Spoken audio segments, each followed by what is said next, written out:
Hello and welcome to the Expanse. I'm Mitch the Quack and I hope you're having a less quack day than myself. Today we're going to be talking about the Damned, the entities who I think represent true death in World of Warcraft and are the true enemy of all, including the Shadow. And if you haven't guessed by the thumbnail, yes, I do think they have something to do with the statues guarding the Dark Portal. This theory is going to be split into two sections. The first section is going to be about the importance and correlations I've noticed between the NPCs that attack us during the Vulcan questline and certain aspects of WoW's lore, while the second half is going to be about the cosmology and what the Damned may represent. I'll also warn you now, this is some extremely fringe speculation that may not be confirmed or denied for expansions to come. So, the Damned. The Damned are a concept that have been in the World of Warcraft universe since Warcraft 1. Generally, the term relates to Death Knights and spirits that have been trapped in mindless undeath. I personally didn't think much of the title until 8.1 and the Vulcan questline. During this questline, the aim is to find out who made Sylvanas Warchief, and who brought Vulcan back. Neither question is answered, but something does try to stop us from investigating. That something sends these hooded creatures after us. Now when I first saw these new models, I was kind of surprised at how new and up to date they were, but I shrugged it off as updated ghost models. And at the end of the day, they still could be. But even if they are, it's not going to change this theory much. It's just going to mean we've been looking at the face of the true enemy for a lot longer than we realise. As I played through the questline, the models started to look really familiar. I just couldn't put my finger on what they were. Then I finally started to notice the really creepy spawning animations these things were making, and once I saw those, it finally clicked, in particularly with those eyes. Those hooded, literally faceless creatures have only turned up on a rare few occasions in game, and even then we've only seen them as statues. These faceless creatures share a face with the statues guarding the Dark Portal. The eyes that appear are the same eyes that appear on the statues when they're activated. And the hands these creatures have are also the same hands. And just to clear this up now, for all those that are going to say those statues are supposed to be Medivh, the first thing I'm going to say is, no, they're not.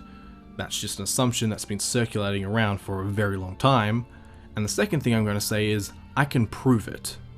During everyone's favourite expansion, cough, WOD, we find one of those statues in Shadowmoon Valley. Here's the scary thing though, it's not being carved, it's being excavated. Meaning not only did the orcs not create these statues, not only are they extremely old, and not only are they apparently appearing across different timelines and different worlds, they are also related to death and whatever is trying to hide the truth of Sylvanas' ascension to Warchief. Now, I don't know about you, but when I first put this together, I kind of got chills down my spine, because I have been waiting for a long time for those statues to get lore.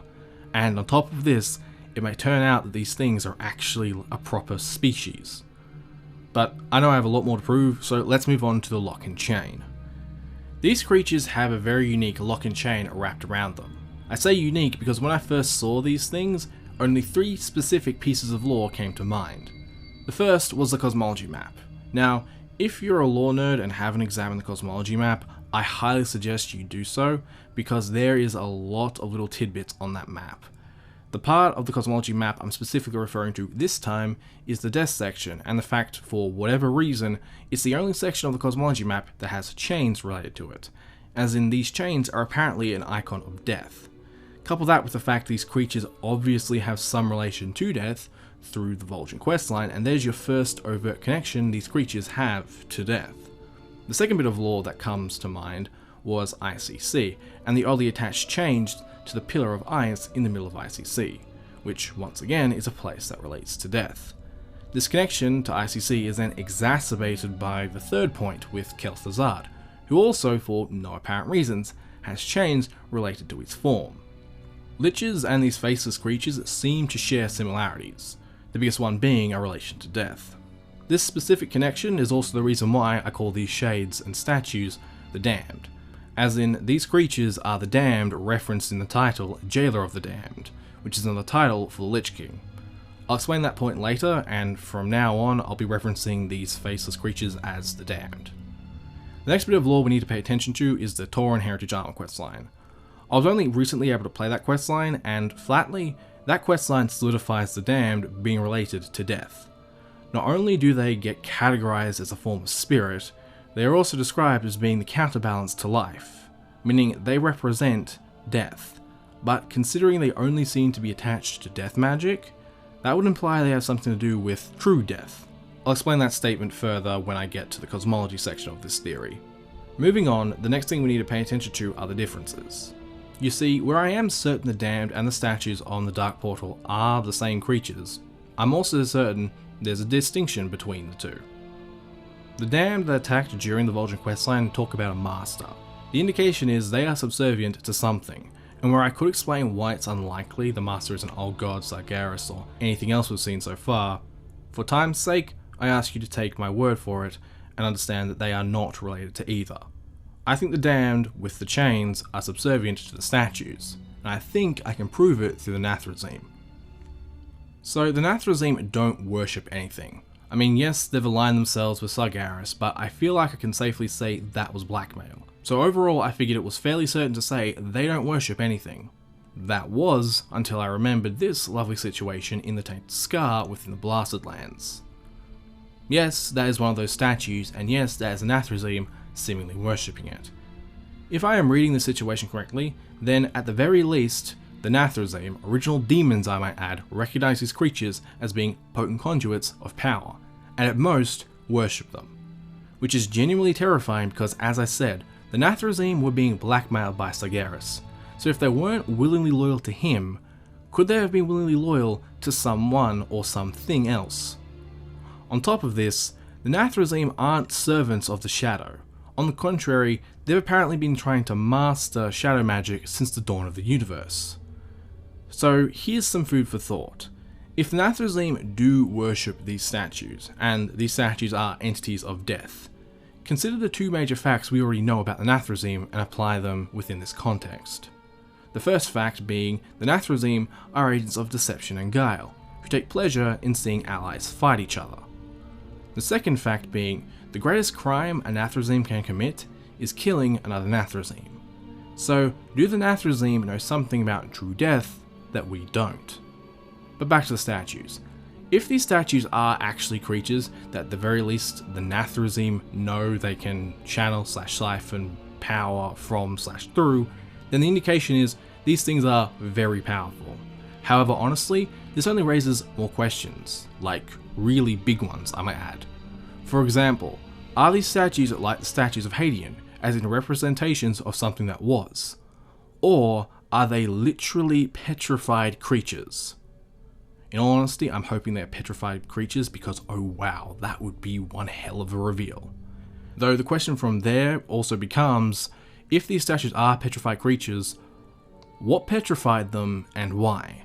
And why are they on different planets? I'm not going to let that point go because if these statues are confirmed to have been excavated, we've got the possibility of such an epic enemy in the future. Moving forward, these statues turn up in 3 more locations in Mazroth. 2 of those locations are the Altar of Storms in the Burning Steppes and the Blasted Lands. The last location is the Altar of Twilight in the Twilight Highlands. And this is where things get interesting, because the Altar of Twilight has been defaced with Elementium, specifically by Twilight cultists, servants of the Old Gods. The reason this is important is because of the dead horse of a fact I keep beating in multiple videos. The Shadow does not get along with death. These statues are not friends of the Old Gods, and this is another case of death and the Shadow being at odds. A case that was hinted at back in Cataclysm. The last correlation I'd like to note is the similarities these statues have to Death Knights.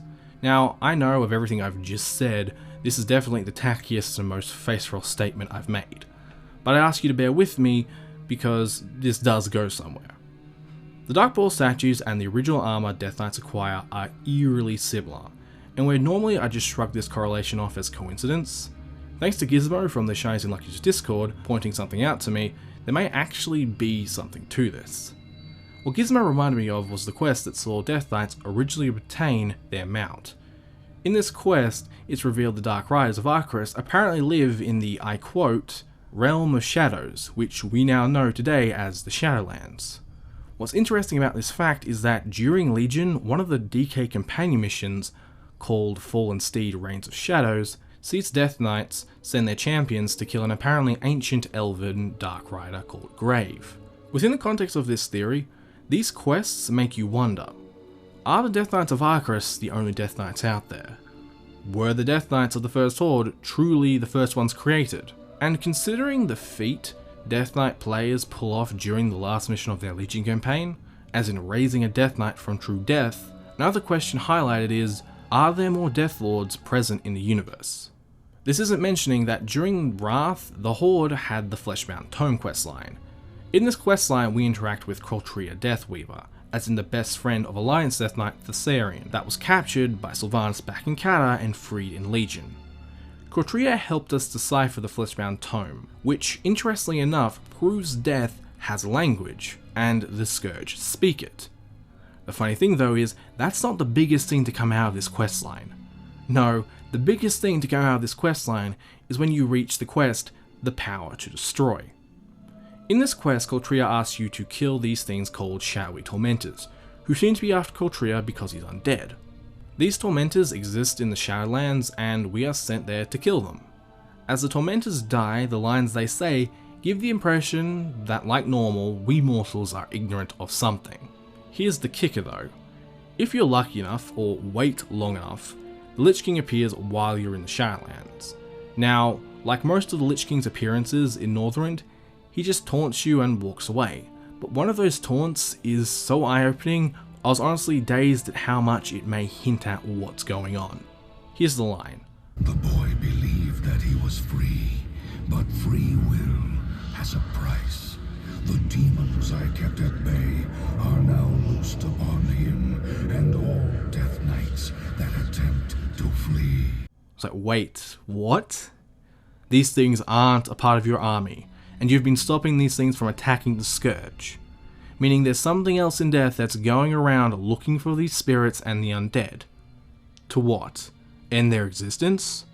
I mean, this would explain why the damned are after Vol'jin's spirit, and it would kind of explain why they turned up in the Tauren Heritage Armor questline. There's still the obvious question though. What the hell are they? They're obviously aligned to death, but no form of death we've seen before. On top of this, they specifically target spirits and undead, not for power or for servants, but for destruction, as in apparently they are the bringers of true death. And apparently these things are so effective at what they do, the Lich King himself had to ward these things off from attacking Scourge. Which raises another really important question. Is the Lich King the only entity of death that's had to ward these things off? If you haven't picked up on where I'm going with this, I am genuinely under the belief these shadowy tormentors, creatures from Wrath I might add, are supposed to be references to the damned that attacked Vol'jin in 8.1. And within the context of this theory, they are a sobering slap to the face. Because now we know there's been something in the background of World of Warcraft for ages, pestering at least one, but most likely all, the entities that deal with death, including the Shadow. Their goal, unlike all other entities though, seems to be the destruction of spirits and the undead. Their goal seems to be true death. Before I get to the second half of this theory, I'd like to thank Lhok from Shinies and Lucydos for pointing out the Fleshbound Tome questline to me, because it ties a surprising amount of things within this theory together, and without it, a lot more things within this theory would be more quacked than they already are. Alright, so at this point I've hopefully at the very least explained that the creatures that attacked us during the Vol'jin questline and the statues of the Dark Portal have some relation to each other, and are what I call the damned. I have also hopefully indicated I think hints to these creatures have been around for a very long time and are related to death, specifically true death. With these factors present, we need to dive into the why, because if this theory is correct, these things are going to obviously need a motive, a why, a reason to exist in the first place. And just stating that they represent true death and want to end everything with no evidence isn't much of a why. And so, with this in mind, we need to pay attention to what I'm going to call the Chains of Death, that seem to be an icon of these creatures and death as a whole. Now, the most obvious meaning behind these chains is the concept of being bound and the notion that everything in World of Warcraft is bound to death. Death comes for us all, etc, etc. This notion is backed up by numerous references in lore, and in Chronicle, death is literally described as being an unavoidable force that breeds despair in mortal hearts and pushes everything towards a state of entropic decay and eventual oblivion. Now, with this said, I ask you this. When was the last time you can think of something reaching oblivion in World of Warcraft? Because, for the life of me, nothing seems to actually reach that point. And where I know that's a strange statement to make, think about it like this. Spirits don't just die. They die and then they go somewhere. Whether it be the Shadows, the Legion, the Titans, the Lich King, Bonssamdi, Alud, the list goes on, but nothing truly reaches oblivion. I mean, even with the Legion's Soul Forges, they turn spirits into energy. So basically what I'm getting at is, in the World of Warcraft universe, there seems to be the law of conservation of energy, as in nothing is truly destroyed, only transformed. Or at least it appears to be that way. This is where the concept of true death in relation to the Forsaken becomes an interesting outlier, because according to them and most lore, they are Forsaken, and unless an entity ends up stepping in to take their spirit, when a Forsaken dies, they reach oblivion upon death. They aren't recycled, they aren't returned to the universe, no Shadowlands, they are gone. They experience true death and break the law of conservation. So here's what I propose. The WoW universe doesn't have an IRL law of conservation. What it has is a quote-unquote god-based law of conservation. And the idea here is pretty simple. All the magics, including the shadow and death to some extent, have deities that ensure the law of conservation. The idea being that as long as these entities exist, no spirit truly dies. Nothing truly reaches oblivion. This statement would also indicate that the Shadowlands, where it might be a horrible place to exist, is still better than the alternative, which is literally nothingness. If you've watched my WoW Cosmology Explained Part 2 content, this concept should sound very familiar. Now, this is where things get interesting, because if this theory is accurate, we've got a big problem. Because as I said, the chains of death represent this oblivion, and if we're seeing creatures with these chains starting to make an appearance, something is very, very wrong. Because let's just say the Shadowlands is a safety net that stops spirits from falling out and oblivion from pushing in. If these creatures are turning up in the physical realm, it means there's something very wrong with the safety net. Now, at this point, I've probably said nothing you haven't already heard of from another content creator, or have just thought of yourself. With this said though, what if I told you everything I just talked about has absolutely nothing, and I mean nothing, to do with the shadow? What would you say to that? Because I just want to make it clear now, I don't think the old gods are as dangerous as death. I don't think the shadow is as dangerous as death. And as I continue, I can hopefully clarify why. The next part of this theory starts with a rather peculiar observation. When Medivh out of nowhere returned at the end of 7.1, he made an interesting comment to Khadgar. It may be simpler to shut a door than to pass through it, but sometimes a step into the unknown is required to break the bonds of fate. The bonds of fate. I must consider those words. The reason this statement stood out to me was because something that was being hammered home at the time, and is still being hammered home in BFA, is the concept of destiny. Here's the thing. Destiny and fate are not the same thing, and destiny is one of the very few concepts the light and the shadow have in common. Both believe in destiny, different destinies, and it seems to be the reason why they clash, but destiny all the same. Neither seems to reference fate. So the question from here becomes, is there actually a difference between destiny and fate? And to spare you the reams of philosophy that apply to this question, the answer is yes and no. Both have separate and shared meanings, and both are used interchangeably. The question from here though becomes, are the separate terms for destiny and fate applied in World of Warcraft? And the answer, from what I can tell, is yes. Illidan makes it very clear his destiny is his own, and Medivh in the same expansion makes it clear fate is present in the universe, meaning the concept of destiny being what changes fate, and fate being what is preordained can be applied. If that statement confused you, don't worry. It took me a solid month to wrap my head around this concept. The best analogy I've heard to describe this concept though is fate is a poor man's destiny. So if a creature chooses to lie down and die, fate will take its course and the creature will die. However, if a creature decides to live, it creates its own destiny. It will eventually die, as death is the one fate no creature can escape, but in the meantime it will fulfill its own destiny. What I also need to add is, if a creature or entity is powerful enough, it can influence the destiny of others. The light and shadow are perfect examples of this, and if a creature is really powerful, it may also influence its own final fate, and the final fate of others. Well, as you've probably guessed, what I'm saying is fate in the extreme. The one fate that all creatures share is true death. And what I've been saying is true death has its own entities aligned to it, specifically the damned. Entities that just naturally want to bring about the eventual fate of everything. That fate being true death and oblivion. Now, I know it's very tempting at this point to ask me, do you know what the definition of a void is? And trust me when I say, I do. So bear with me while I explain why there is a difference in World of Warcraft. If you've noticed throughout this content, I've expressly been trying to use the term shadow instead of void. The reason why is that the void we know of, the void we relate to the old gods, may use the title of void, but technically is related to the shadow.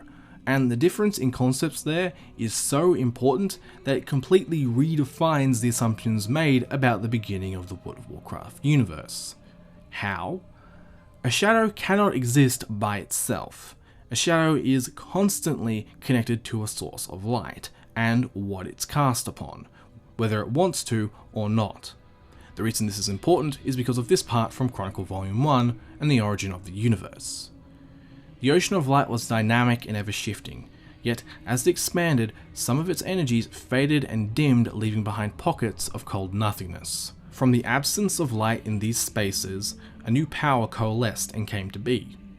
This power was the Void, or more precisely, the Shadow, that eventually garnered the name Void.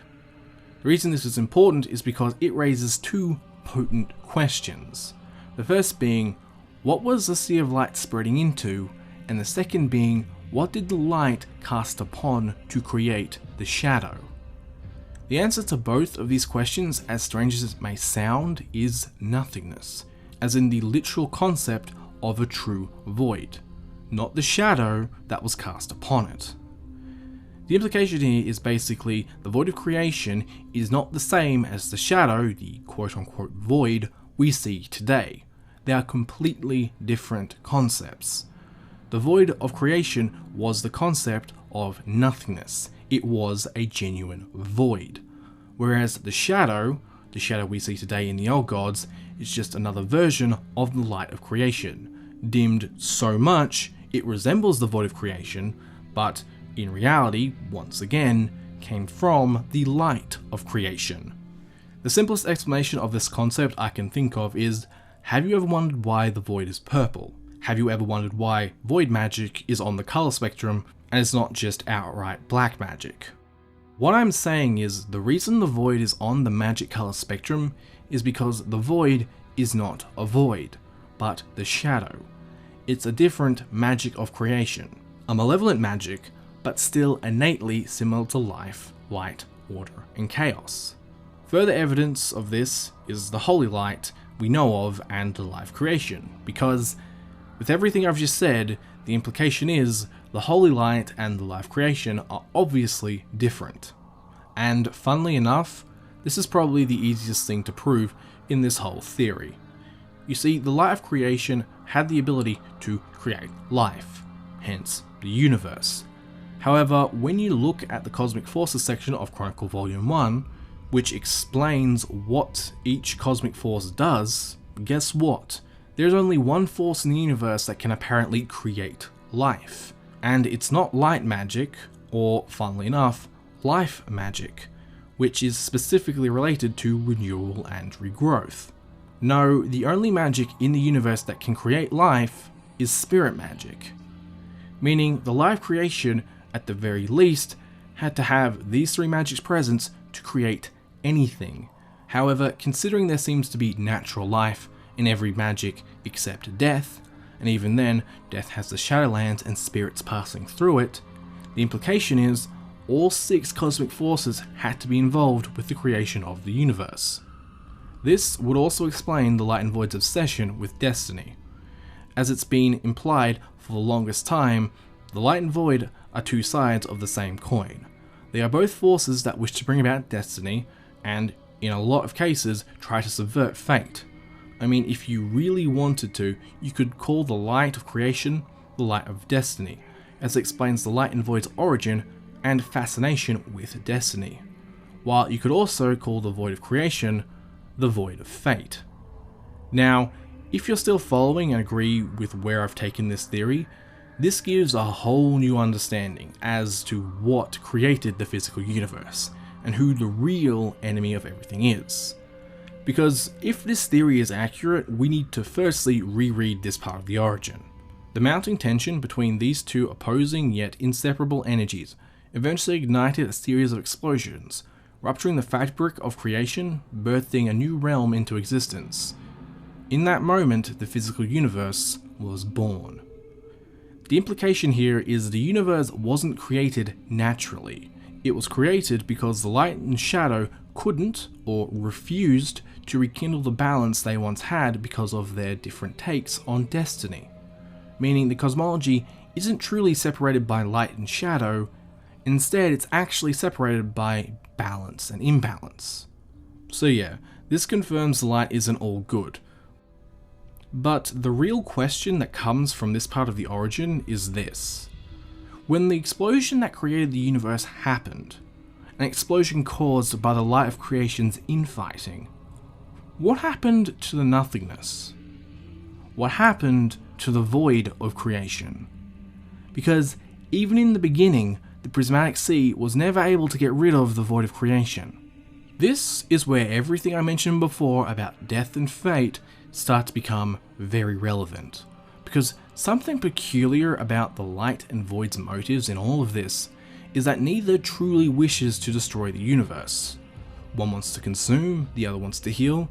The byproduct of either force going too far is the destruction of the universe, but fundamentally the destruction of the universe isn't the objective of either side. What we do have, however, is death, and the eventual extreme, true death. The one force in the universe that doesn't seem to have naturally occurring life. The one force in the universe that has no other purpose than destruction. The one force in the universe that embodies the inescapable fate of all creatures. So let me ask you this. What do you think would happen if something or someone brought about the final fate of everything? What do you think would happen if everything experienced true death and oblivion, and the law of conservation was broken? From what I can tell, we'd be back at square one. We'd end up back at the void of creation. However, this time, no prismatic sea, no light of creation to expand into the void, just nothingness. Oblivion. And, just as a fun reminder, the damned are trying to stop you from finding out who put Sylvanas in charge of the Horde. And it's made clear by ear, Vol'jin wasn't brought back because of mortal thrones. True death is coming. The death of all things, all possibilities. The enemy of all. The true end time. The void of creation never disappeared. It's been what those who control death have been warding off, and what those forsaken to undeath fear. These creatures damned to true death, beings of darkness that should not be, are the first sign of the void of creation's return, and I'm certain they're not going to be the last. I mean, Death Knights denied true death Mograine during their class Order Hall campaign. However, if you've watched my Resurrection and Undeath explained content, you already know why that may be a very bad thing. Also, if this magic is even a fraction of the death magic the Heartsbane Coven was able to achieve, the term terrifying isn't going to cover it. Because if you didn't notice, the Heartsbane Witches had the ability to bind and control a living creature's fate, overriding whatever destiny they wish to achieve, and making it their own. And just to give an idea of why that's unbelievably horrifying, have you ever heard of the Morrigan? You know, the goddess related to Irish and Celtic mythology, the goddess known as the Phantom Queen and is heavily associated with banshees. The goddess known to be a three-faceted singular goddess, or one of three sisters, was associated with war and fate and was known to be heavily related to the Raven. No? How about the Norns from Norse mythology then? The three sisters who were known to rule the destiny of gods and men. And if not them, then I'm certain you've heard of the Fates from Greek mythology. You know, the three sisters with one eye, the sisters that between them spun the thread of life, measured it, and cut the thread, ending a person's life. In World of Warcraft, other than the obvious relations to a certain set of sisters, this should make you think of at least two things. The first is the Coven fight in Waycrest Manor, who between the three sisters just happen to share one focusing iris. Yes, I think that pun was intended. This is such an overt reference to the mentioned gods of death, it's not funny, and that's not mentioning the puppet strings mind control the first sister uses on us. The other bit of lore that this should really remind you of are the threads of time, and if you've done the 8.1 tailoring questline, the actions and quotes from a certain infinite dragon should come to mind. All threads must be severed. The fabric of time will be torn apart. Every seam will be split. The shears of death easily destroy that which is so flimsy. Once again, another reference to the IRL fates. This time, however, not only are they being related to death, but also time and the infinite dragonflight. I mean, I've made plenty of content on how time magic may work in World of Warcraft, and I tell you now, the concepts of death and decay on the cosmology map being related to time magic is actually quite likely. And also, how interesting would it be if there were creatures similar to the Fates, or the Norns, or the Morrigan active in World of Warcraft? And how devastating would it be if they turned out to be an enemy, or if someone, cough Sylvanas, obtained their power? I mean, the original Lord of Ravens has just turned up out of nowhere and will apparently turn the key. There has been no confirmation that Whisper was talking about the Old Gods, and considering who just helped free N'Zoth and how it confirmed the Torch is a Whisper from the same set of Whispers, are we certain that Whisper is still referencing the Old Gods? Would it be that surprising if the newly returned Medivh, who was actually dead for quite some time, knows something about true death and the chains of death? Is it possible he knows about fate's influence on the universe and is now looking for a way to end it once and for all? Or could he unknowingly be fate's harbinger? As for the Lich King, who I mentioned earlier, I think he fits into all this because of the title Jailer of the Damned. If this theory is correct, at least one of the death entities has to have been constantly staving off true death. And is it really that hard to believe an entity of death that overthrew an old god, a being of shadow and one of the few things that is similar to the void of creation, didn't inherit one of its responsibilities? Possibly the responsibility of keeping the void of creation at bay?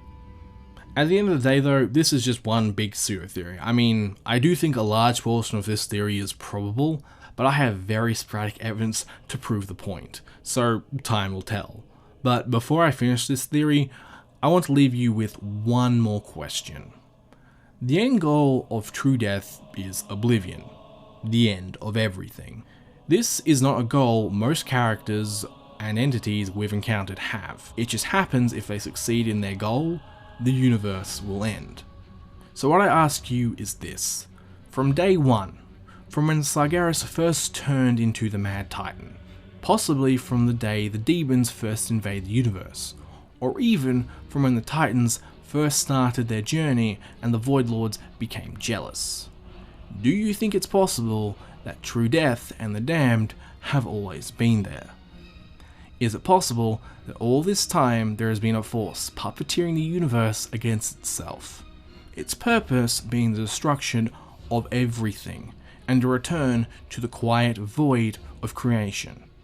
Is it possible that fate, true death, doesn't care who destroys the universe as long as it happens? Is it possible the light, the void, the legion, the titans, and even those within life that don't seek balance are being played by true death? And if you really want to consider something that may drive you quacked, is it possible there is more than one set of Void Lords? Thank you for listening, and I hope you have a nice day.